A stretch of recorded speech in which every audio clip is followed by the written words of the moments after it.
Kelak, di akhir zaman, ketika orang-orang pendusta dipercaya dan orang jujur tidak dipercaya, ketika jumlah nabi-nabi palsu yang memiliki pengaruh besar dan berhasil menghimpun banyak pengikut sudah mendekati angka 30 atau 27 orang, 4 orang diantaranya adalah wanita, umat Islam akan ditimpa musibah yang sangat berat. Selama 3 tahun akan terjadi paceklik yang sangat mencekik. Pada tahun pertama, Allah akan memerintahkan kepada langit untuk menahan sepertiga dari hujannya dan memerintahkan kepada bumi untuk menahan sepertiga dari tanaman-tanamannya. Kemudian pada tahun kedua, Allah akan memerintahkan kepada langit untuk menahan 2/3 dari hujannya dan memerintahkan kepada bumi untuk menahan 2/3 dari tumbuh-tumbuhannya. Lalu di tahun yang ketiga, Allah memerintahkan kepada langit untuk menahan semua air hujannya. Maka tidak ada setetes air pun yang turun. Juga memerintahkan kepada bumi untuk menahan semua tanaman-tanamannya. Hingga setelah itu tidak akan dijumpai satu tanaman hijau pun yang tumbuh. Dan tidak ada seekor binatang berkuku pun yang hidup, kecuali yang dikehendaki oleh Allah. Lalu, dengan apakah manusia akan hidup pada saat itu? Tanya para sahabat kepada Nabi SAW. Maka beliau menjawab, tahlil, takbir, dan tahmid. Semua itu akan berfungsi sebagai makanan bagi mereka. Mungkin inilah sebabnya, wallahu a'lam, mengapa pasukan Imam Mahdi berhasil menaklukkan Konstantinopel untuk kedua kalinya tanpa menggunakan senjata, tetapi hanya mengumandangkan tahlil, takbir, dan tahmid. Dalam kondisi seperti itu, Dajjal Al-Masih palsu muncul dengan membawa fitnah, petaka, cobaan paling besar yang belum pernah dialami oleh umat manusia. Rasulullah SAW bersabda, tidak ada satu makhluk pun sejak Adam diciptakan hingga terjadinya kiamat yang membawa fitnah, petaka yang lebih besar daripada petaka yang dibawa oleh Dajjal. Hadis riwayat Muslim. Bagaimana tidak besar fitnah atau godaan Dajjal? Kita bisa bayangkan, di saat paceklik yang sudah melanda selama 3 tahun, tidak ada hujan, tidak ada tanaman, tidak ada hewan, dan tidak ada makanan. Tiba-tiba muncul seseorang yang mampu menurunkan hujan, menumbuhkan tanaman, bahkan sebagaimana disebutkan dalam riwayat, sanggup menyediakan surga dan neraka bagi manusia. Nabi SAW bersabda, sungguh aku tahu apa yang ada bersama Dajjal. Bersamanya ada 2 sungai yang mengalir. Salah satunya secara kasat mata berupa air putih dan yang lainnya secara kasat mata berupa api yang bergejolak. Bila ada yang menjumpainya, hendaklah mendatangi surga yang ia lihat berupa api, dan hendaklah menutup mata.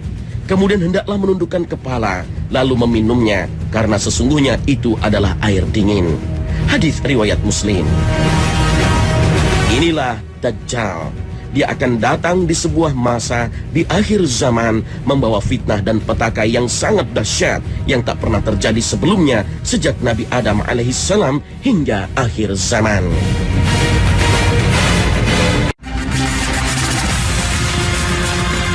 Assalamualaikum warahmatullahi wabarakatuh. Dajjal adalah manusia, sama seperti kita. Ia mempunyai rambut, mata, wajah, tangan, badan, dan semua anggota tubuh yang lazim kita miliki. Dia hanya memiliki beberapa ciri khusus, seperti berbadan besar, berwarna kemerah-merahan, rambutnya keriting, matanya buta sebelah kanan, seolah-olah matanya anggur yang mencorok.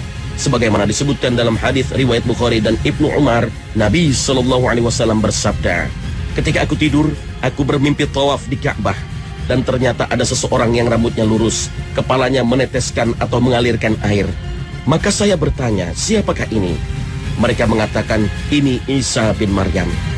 Kemudian aku menoleh, ternyata ada seseorang yang berbadan besar, warnanya kemerah-merahan, rambutnya keriting, matanya buta sebelah kanan, seolah-olah matanya anggur yang mencorok.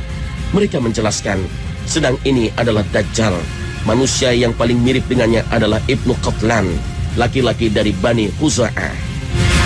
Sedangkan dalam hadis yang diriwayatkan oleh Abu Daud dari Ubadah bin As-Samit, dijelaskan bahwa sesungguhnya Al-Masih Dajjal adalah seorang laki-laki yang pendek, berkaki bengkok, berambut keriting, buta sebelah dan matanya tidak terlalu menonjol dan tidak pula terlalu tenggelam. Ciri mata Dajjal yang buta sebelah juga disebutkan dalam hadis yang diriwayatkan oleh Ahmad dari Ibnu Abbas, namun dengan tambahan putih berkilau. Dan beberapa sifat lain yang belum disebutkan, yaitu kepalanya mirip kepala ular dan dia adalah orang yang paling mirip dengan Abdul Uzza bin Qatan. Sedang dalam sebuah hadis yang diriwayatkan oleh Ahmad, Nabi menegaskan bahwa setiap nabi yang diutus pasti memperingatkan kepada umatnya tentang datangnya Dajjal. Sementara penjelasan tentang Dajjal yang beliau terima belum pernah diberikan kepada siapapun. Menurutnya, Dajjal adalah orang yang buta sebelah, mata kanannya buta dan juling, seakan-akan dahak yang menempel pada tembok yang dicat. Sedang mata kirinya seperti bintang yang terang. Kemudian, seperti disebutkan dalam hadis riwayat Muslim, masih ada ciri khusus lagi, yaitu ada tulisan Arab kafir atau kafara di antara kedua matanya. Dan di samping semua sifat itu, Dajjal juga mandul, tidak bisa menghasilkan keturunan. Abu Sa'id Al-Khudri radhiyallahu anhu pernah bertutur, "Aku pernah menemani Ibnu Sa'id pergi ke Mekah. Lalu dia berkata kepadaku, aku telah bertemu dengan beberapa orang yang menganggap bahwa aku adalah Dajjal. Apakah kamu pernah mendengar Rasulullah SAW bersabda, sesungguhnya Dajjal itu tidak mempunyai anak?" Aku jawab, "Ya." Ia berkata lagi, "Dan aku telah mempunyai anak. Bukankah kamu telah mendengar Rasulullah SAW bersabda, Dajjal itu tidak akan memasuki Madinah dan Mekah?" Aku menjawab, "Ya." Ia berkata lagi, "Dan aku telah dilahirkan di Madinah, dan sekarang aku sedang menuju ke Mekah." Kemudian di akhir pertanyaannya dia berkata kepadaku, "Demi Allah, sesungguhnya aku tahu waktu kelahirannya, tempatnya, dan di mana dia." Hadis riwayat Muslim. Itulah sifat-sifat Dajjal yang kemunculannya merupakan salah satu tanda besar dari tanda-tanda kedatangan hari kiamat. Dajjal akan muncul dari arah timur dari Khurasan, sebuah wilayah di negeri Persia. Nabi SAW bersabda, Dajjal akan keluar dari bumi sebelah timur yang disebut Khurasan. Dajjal akan diikuti oleh kaum yang wajah mereka seperti tameng yang dilapisi kulit. Hadis riwayat Tirmizi. Atau saat di Khurasan itu, Dajjal baru melancarkan propaganda untuk menghimpun para pengikut, lalu mendapatkan banyak pendukung dari orang-orang Yahudi yang tinggal di perkampungan Yahudi Asfahan. Dari situlah dia memulai aksi yang sebenarnya untuk menguasai bumi, diikuti oleh 70.000 orang Yahudi. Nabi SAW bersabda, Dajjal akan keluar dari perkampungan Yahudi Asfahan, diikuti oleh 70.000 orang Yahudi yang memakai mahkota akan jadi pengikutnya. Hadis riwayat Ahmad. Lalu, ketika perjalanan mereka sampai di suatu tempat antara Irak dan Syam, mereka mulai melakukan perusakan di mana-mana. Dalam hadis yang dituturkan oleh Nawas bin Sam'an, Nabi SAW disebutkan bersabda yang artinya, Dajjal keluar dari daerah di antara Syam dan Irak. Dia lantas merusak kanan dan kiri. Wahai para hamba Allah, tetap teguhlah. Dari daerah di antara Syam dan Irak itu, Dajjal akan terus mengarungi bumi. Dia memiliki kemampuan berpindah dan bergerak dengan sangat cepat, bak hujan yang diakhiri angin. Fitnah Dajjal sangat mengerikan, karena yang ia bawa adalah kebohongan-kebohongan yang bisa menjerumuskan orang-orang yang memiliki iman yang lemah sehingga menjadi kafir. Dajjal akan mempengaruhi manusia dengan begitu cepat. Mula-mula, Dajjal akan mengaku sebagai nabi. Namun, kita perlu ingat bahwa tidak ada lagi nabi sesudah Nabi Muhammad SAW. Setelah itu, dia mengaku sebagai Tuhan. Ingatlah bahwa Tuhan yang benar tidak mungkin kita lihat sebelum mati. Dajjal juga cacat matanya, sedangkan Allah Subhanahu wa Ta'ala tidak cacat. Dan di antara dua mata Dajjal juga tertulis kafir, yang dapat dibaca oleh setiap mukmin yang pandai membaca atau buta huruf. Dalam riwayat lain, Rasulullah SAW juga berkata, Dajjal juga akan membawa surga dan neraka. Nerakanya itu sebenarnya surganya, sedangkan surganya adalah neraka. Barang siapa disiksa dengan nerakanya, hendaklah dia nanti meminta pertolongan kepada Allah, dan hendaklah dia membaca pangkal surah Al-Kahfi, maka nerakanya itu akan sejuk sebagaimana api yang membakar Nabi Ibrahim alaihissalam. Kelak, Dajjal akan berkata kepada orang Arab, seandainya aku sanggup menghidupkan ayah atau ibumu yang sudah lama meninggal dunia itu, apakah engkau mengakui aku sebagai Tuhanmu? Orang Arab itu akan berkata, tentu. Maka setan pun datang menyamar sebagai ayah atau ibunya. Rupanya sama, sifat-sifatnya sama, dan suaranya pun sama.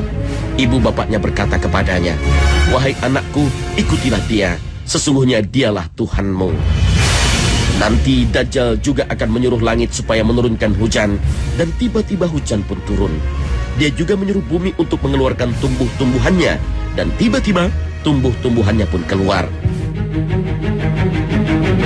Kemudian, salah satu ujian yang paling berat bagi manusia adalah bahwa Dajjal nanti akan datang ke perkampungan orang-orang baik dan tidak mengakuinya sebagai Tuhan, lalu menjadikan tanaman-tanaman tidak tumbuh dan ternak-ternak mereka tidak hidup. Sebaliknya, Dajjal akan datang ke tempat orang-orang yang percaya kepadanya dan mengakuinya sebagai Tuhan. Maka atas izin Allah, hujan pun diturunkan dan tanaman-tanaman mereka pun subur. Demikianlah, Dajjal akan terus mendatangi setiap tempat untuk berdakwah. Jika warganya tidak mau beriman kepadanya, maka hujan dibuatnya tidak turun di tempat itu, sehingga tanaman-tanaman pun gagal. Sebaliknya, bila warganya menerima dakwahnya dan beriman kepadanya, maka Dajjal akan menyuruh langit untuk menurunkan hujannya dan menyuruh bumi untuk menumbuhkan tumbuhan-tumbuhannya. Maka mereka pun mudah mendapatkan air dan tanaman-tanaman mereka pun subur. Aisyah radhiyallahu anha menuturkan, pernah suatu hari Rasulullah SAW masuk ke rumahku ketika aku sedang menangis. Melihat saya menangis, beliau bertanya, "Mengapa menangis?" Saya menjawab, "Rasulullah, engkau telah menceritakan Dajjal, maka saya takut mendengarnya." Hadis riwayat Ahmad. Rasulullah SAW bersabda, "Seandainya Dajjal datang pada waktu aku masih hidup, maka aku akan menjaga kamu dari gangguannya. Kalau dia datang setelah kematianku, maka Tuhan kamu tidak buta dan cacat." Demikianlah, nanti Dajjal akan berdiam di bumi selama 40 hari. Satu hari terasa bagaikan setahun. Ada satu hari yang terasa bagaikan sebulan. Ada satu hari yang terasa 1 minggu. Kemudian hari-hari berikutnya seperti hari biasa. Menurut riwayat, Dajjal itu nanti akan berkata, "Akulah Tuhan seluruh alam, dan matahari ini berjalan dengan izinku. Apakah kalian menginginkan agar aku menahannya?" Katanya sambil ditahannya matahari itu, sehingga 1 hari lamanya menjadi 1 minggu atau 1 bulan. Setelah dia tunjukkan kehebatannya menahan matahari itu, dia berkata kepada manusia, "Sekarang apakah kamu ingin supaya matahari itu berjalan?" Mereka semua menjawab, "Ya, kami ingin." Maka dia tunjukkan lagi kehebatannya dengan menjadikan 1 hari begitu cepat berjalan. Dalam hadis yang diriwayatkan oleh Muslim, Rasulullah SAW bersabda, "Akan keluarlah Dajjal kepada umatku, dan dia akan hidup di tengah-tengah mereka selama 40. Saya sendiri pun tidak pasti apakah 40 hari, 40 bulan, atau 40 tahun." Kemudian Allah Subhanahu wa Ta'ala mengutus Isa bin Maryam yang rupanya seolah-olah Urwah bin Mas'ud, dan kemudian membunuh Dajjal itu. Dan menurut ceritanya, setelah munculnya Dajjal, hampir semua penduduk dunia menjadi kafir, yakni beriman kepada Dajjal. Konon orang yang tetap dalam iman hanya tinggal 12.000 lelaki dan 7.000 kaum wanita. Demikianlah Dajjal akan menyeru manusia di seluruh penjuru bumi selain Mekah dan Madinah. Daya jelajah dan kawasan yang dijangkau Dajjal kelak telah dijelaskan dalam hadis panjang riwayat Muslim dari Fatimah binti Qais bahwa Dajjal berkata, "Aku akan keluar dan menelusuri bumi. Tidak akan ada satu daerah pun yang tidak kusinggahi dalam waktu 40 malam, kecuali Makkah dan Thaibah, Madinah. Kedua kota tersebut diharamkan bagiku. Tatkala aku ingin memasuki salah satu dari 2 kota tersebut, para malaikat menghadangku dengan pedangnya yang terhunus. Di setiap jalan lereng bukit ada malaikat yang menjaganya."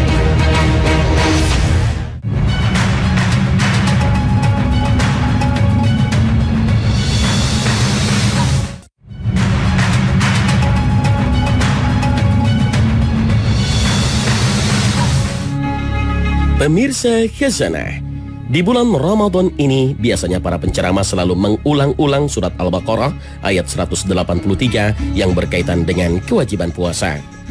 Beberapa ayat berikutnya hingga ayat 187 berbicara tentang hukum-hukum yang terkait dengan puasa.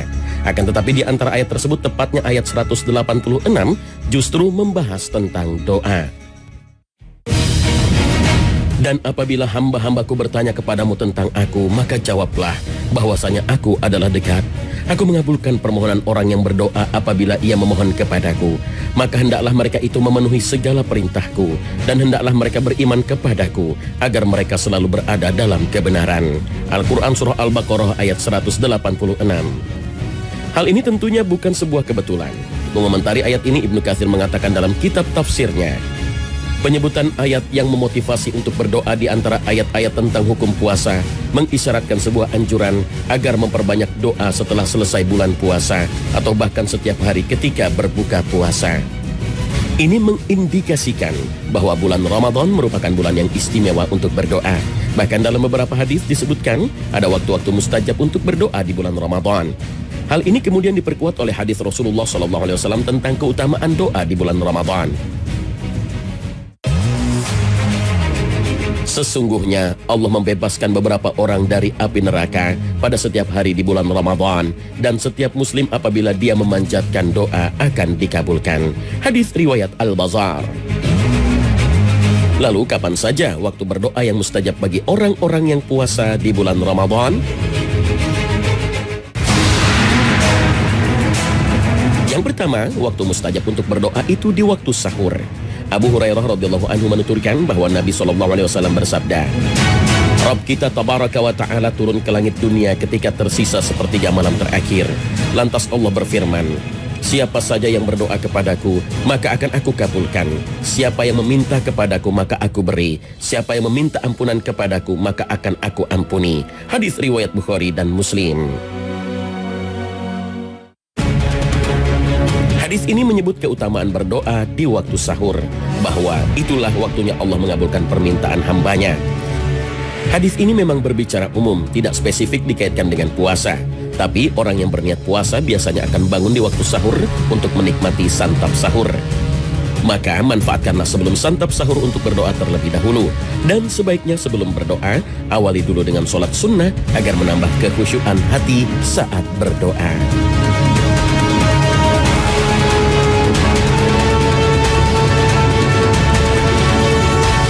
Waktu kedua yang mustajab saat puasa Ramadan adalah waktu ketika sedang berpuasa. Artinya sepanjang siang hari bulan Ramadan dari terbit fajar hingga terbenam matahari, semuanya adalah waktu yang sangat mustajab atau dikabulkan untuk berdoa.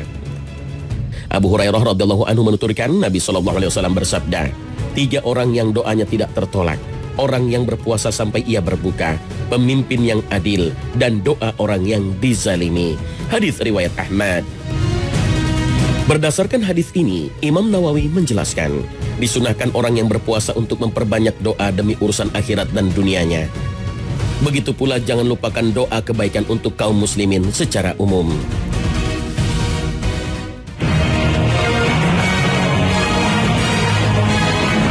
Waktu ketiga yang juga mustajab di bulan Ramadan ini adalah waktu ketika berbuka puasa. Nabi SAW bersabda, ada 3 orang yang doanya tidak ditolak. Pertama, pemimpin yang adil. Kedua, orang yang berpuasa ketika dia berbuka. Ketiga, doa orang yang terzalimi. Hadis riwayat Tirmizi dan Ibnu Majah. Lalu apa rahasianya berdoa di saat berbuka puasa itu dikabulkan? Para ulama menyebutkan alasannya karena orang yang berpuasa telah menyelesaikan ibadahnya dalam keadaan tunduk dan merendahkan diri. Nabi SAW mengajarkan doa yang dibaca pada saat berbuka puasa. Zahabal zama'u wabtalatil uruku wa thabatal ajru insyaallah. Hadis riwayat Abu Daud. Telah hilang rasa dahaga dan telah basah kerongkongan serta telah tetap pahala insyaallah.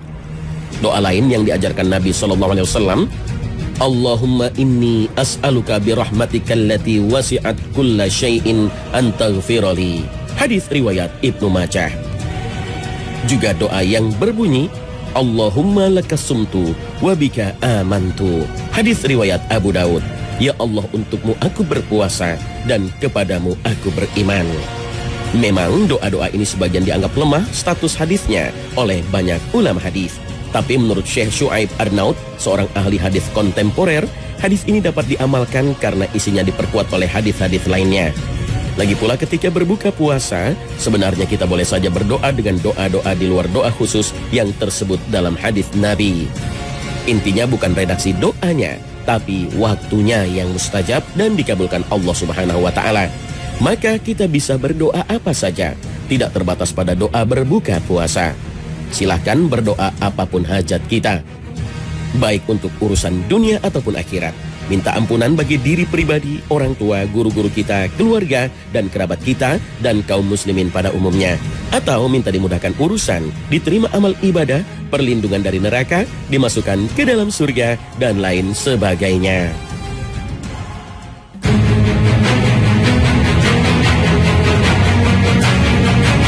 Selain waktu berbuka, waktu mustajab lainnya adalah malam Lailatul Qadar, karena malam ini begitu berharga dan mulia. Maka Aisyah radhiyallahu anha meminta satu doa kepada Rasulullah SAW untuk dibaca di malam 1000 bulan tersebut. Aisyah radhiyallahu anha berkata, "Wahai Rasulullah SAW, jikalau aku mendapati satu malam Ramadan ternyata adalah Lailatul Qadar, maka doa apa yang aku ucapkan?" Maka Rasulullah SAW menjawab, "Ucapkanlah, Allahumma innaka afun tuhibbul afwa fa'fu anna ya karim." Ya Allah, sesungguhnya Engkau maha pemaaf lagi maha pemurah. Engkau mencintai maaf, maka maafkanlah aku. Hadis riwayat Ibnu Majah.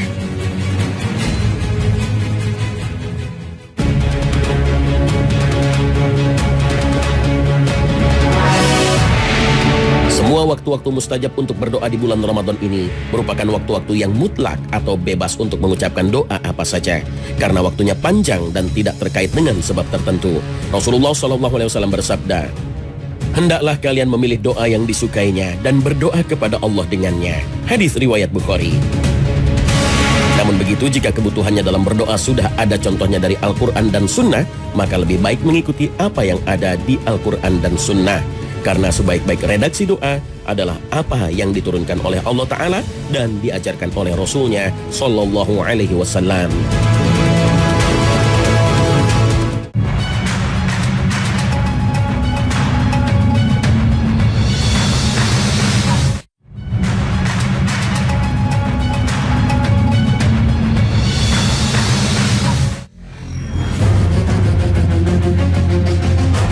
Pemirsa Khazanah, ada hadis yang mengatakan bahwa bulan Ramadan dibagi menjadi 3. Pertama rahmat, kedua ampunan, ketiga pembebasan dari api neraka. Apakah ini artinya ada pengkhususan dalam berdoa? Misalnya pada waktu rahmat, maka dianjurkan berdoa yang berisi permohonan rahmat atau kasih sayang? Begitu juga dengan waktu-waktu lainnya sesuai dengan harinya? Memang ada hadis dari Salman Al-Farisi, ia berkata, Rasulullah SAW berkhutbah kepada kami di akhir hari bulan Sya'ban atau di awal hari bulan Ramadan. Beliau bersabda, Ramadan adalah bulan yang permulaannya rahmat, pertengahannya maghfirah, ampunan, dan akhirnya pembebasan dari api neraka. Hadis riwayat Ibnu Khuzaimah. Akan tetapi para ahli hadis diantaranya Imam Suyuti menjelaskan bahwa hadis ini derajatnya lemah karena salah seorang perawinya lemah. Isi hadis ini khususnya di bagian yang menyatakan bulan Ramadan dibagi 3 juga banyak dikritik karena bertentangan dengan hadis-hadis lainnya. Misalnya jika dikatakan permulaan Ramadan adalah rahmat, sementara hadis lain menyatakan bahwa rahmat itu ada di seluruh waktu di bulan Ramadan, tidak hanya di awal-awalnya. Abu Hurairah radhiyallahu anhu menuturkan, Rasulullah SAW bersabda, orang yang puasa Ramadan karena iman dan mengharap pahala akan diampuni dosa-dosanya yang telah lalu. Hadis riwayat Bukhari dan Muslim.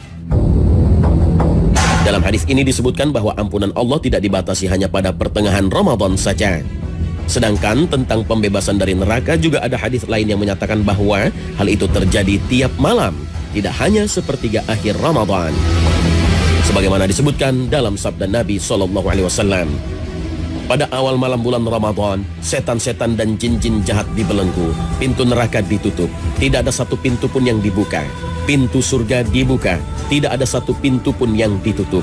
Kemudian Allah menyeru, wahai penggemar kebaikan, rauplah sebanyak mungkin, wahai penggemar keburukan, tahanlah dirimu. Allah pun memberikan pembebasan dari neraka bagi hambanya, dan itu terjadi setiap malam. Hadis riwayat Tirmizi. Hal ini kemudian diperkuat oleh hadis lainnya dari Jabir bin Abdullah radhiyallahu anhu. Rasulullah SAW bersabda, sesungguhnya di setiap hari dan malam bulan Ramadan dari Allah ada pembebasan dari api neraka, dan bagi setiap muslim ada doa yang jika ia berdoa dengannya maka akan diijabah. Hadis riwayat Ahmad. Dengan demikian, dalam berdoa pun kita tidak perlu membatasi diri dengan mengkhususkan doa ampunan di pertengahan Ramadan atau doa mohon dibebaskan dari neraka di akhir Ramadan.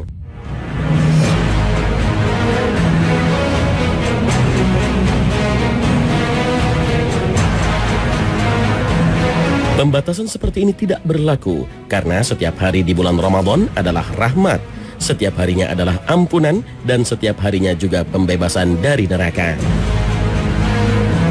Ramadan sesungguhnya kesempatan baik untuk memperbanyak doa. Maka perbanyaklah berdoa di dalam bulan yang mulia ini. Berdoalah dengan urusan apa saja, baik urusan dunia maupun akhirat. Kita bisa berdoa agar dimudahkan dalam mencari rezeki yang halal, agar diberikan pekerjaan yang bisa membantu kita dalam beribadah kepada Allah. Kita juga bisa berdoa agar diberi keharmonisan dalam keluarga, dijadikan pasangan kita pasangan yang soleh dan soleha, rumah tangga kita rumah tangga yang sakinah, mawaddah warahmah. Bagi yang menginginkan keturunan juga tidak ada salahnya untuk bersungguh-sungguh beribadah dan meminta kepada Allah di bulan yang mulia ini. Bagi yang sudah memiliki keturunan, kita juga bisa berdoa agar anak keturunan kita menjadi penyejuk mata yang mendirikan sholat dan berguna bagi agama dan masyarakatnya. Kita juga bisa berdoa untuk kemaslahatan bangsa yang kita cintai ini. Kita betul-betul berharap kebaikan dari Allah untuk bangsa yang besar ini. Dan Allah menjadikan negeri ini negeri yang penuh berkah, yang mengeluarkan keberkahannya dari segala penjuru. Wallahu a'lam.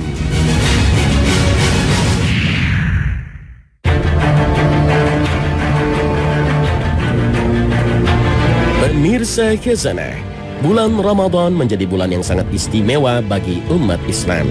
Pada bulan ini kaum mukmin berlomba-lomba mengerjakan amal kebaikan. Puasa menjadi ibadah wajib yang dilaksanakan 1 bulan penuh. Amalan ini dijanjikan pahala kebaikan berlipat ganda dari Allah Ta'ala. Apakah dengan demikian setiap amal puasa dan doa kita diterima Allah Subhanahu wa Ta'ala? Masalah apakah amalan puasa dan doa diterima atau tidak sebenarnya adalah urusan Allah Subhanahu wa Ta'ala. Namun begitu, para ulama pun mencoba mencari tahu apa tanda amal dan doa itu diterima Allah Subhanahu wa Ta'ala. Lalu seperti apa tanda-tanda amal ibadah puasa kita diterima Allah Subhanahu wa Ta'ala? Pertama, bisa dilihat dari setelahnya. Artinya, amal ibadah kita itu diterima oleh Allah atau tidak itu bisa dilihat dari perbuatan setelahnya. Jika amal ibadahnya diterima Allah, maka Allah akan memberikan petunjuk dan kekuatan kepada seseorang untuk melakukan kebajikan setelahnya. Jika ingin tahu apakah puasa Ramadan kita diterima Allah, maka lihatlah setelah Ramadan. Apakah dia masih melakukan ibadah puasa sunnah? Misalnya dengan tetap melakukan ibadah puasa sunnah Syawal. Hal ini berdasarkan keterangan banyak ulama bahwa balasan dari sebuah kebaikan adalah kemudahan melakukan kebaikan berikutnya. Ibnu Rajab mengatakan, oleh karena itu siapa yang melakukan kebaikan lantas diikuti dengan kebaikan selanjutnya, maka itu tanda amalan kebaikan yang pertama diterima. Sedangkan yang melakukan kebaikan lantas setelahnya malah ada kejelekan, maka itu tanda tertolaknya kebaikan tersebut dan tanda tidak diterima amalnya.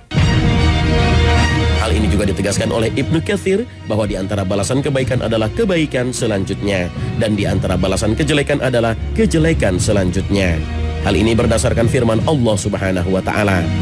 Adapun orang yang memberikan hartanya di jalan Allah dan bertakwa dan membenarkan adanya pahala yang terbaik, surga, maka kami kelak akan menyiapkan baginya jalan yang mudah.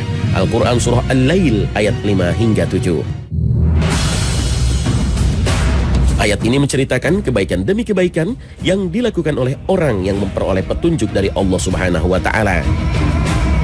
Oleh karena itu para ulama sangat menekankan sekali kesinambungan amal setelah Ramadan.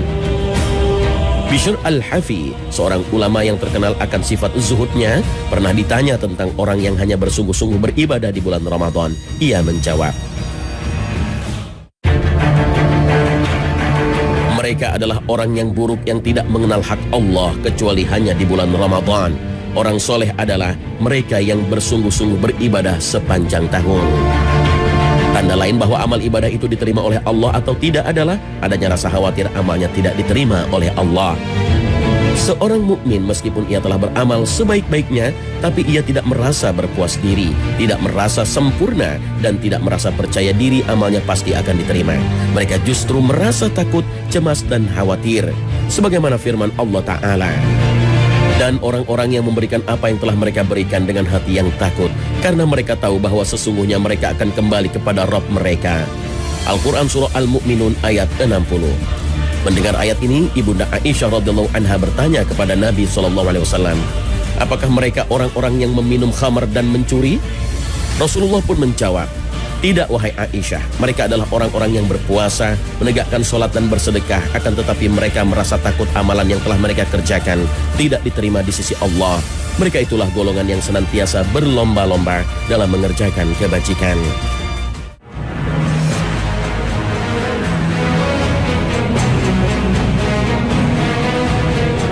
Rasa khawatir tidak diterimanya amal inilah justru menjadi pelecut untuk beramal lebih baik lagi. Hal inilah yang kemudian membuahkan kebaikan yang terus-menerus. Oleh karenanya, perasaan semacam itu justru menjadi tanda bahwa amal ibadahnya diterima Allah Subhanahu wa Ta'ala. Lalu, bagaimana dengan doa kita? Adakah tanda bahwa doa kita diterima atau tidak oleh Allah Subhanahu wa Ta'ala? Ada beberapa hal yang bisa kita maksimalkan agar doa diterima oleh Allah. Yang perlu diperhatikan saat berdoa, wajib menghadirkan baik sangka kepada Allah bahwa Dia akan mengabulkan doa kita dan tidak mengecewakan kita. Sikap yakin ini termasuk adab berdoa yang menjadi sebab lebih dikabulkannya doa.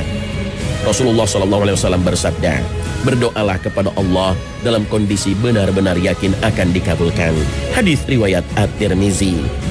Benar-benar yakin maksudnya dalam kondisi yang sangat yakin yang terlihat dari upaya yang dilakukan saat berdoa, seperti menjalankan kebaikan dan menjauhi kemungkaran.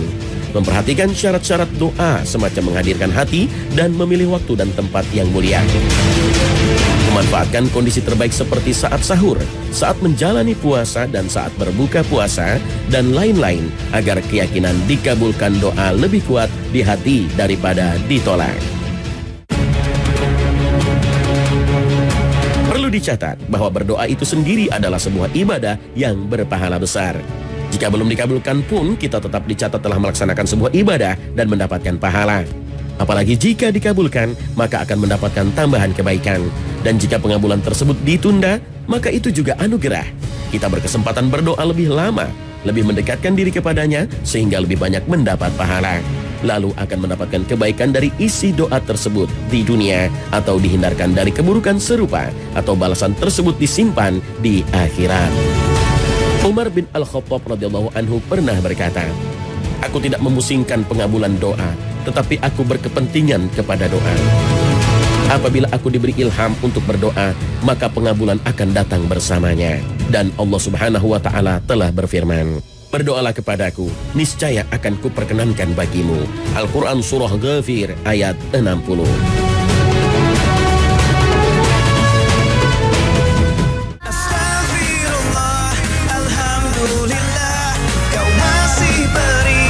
Nah pemirsa, sampai di sini akhir perjumpaan kita hari ini. Semoga Allah Subhanahu wa Ta'ala senantiasa memberikan hidayah dan taufiknya kepada kita. Amin ya rabbal alamin. Terima kasih atas perhatian Anda. Wassalamualaikum warahmatullahi wabarakatuh.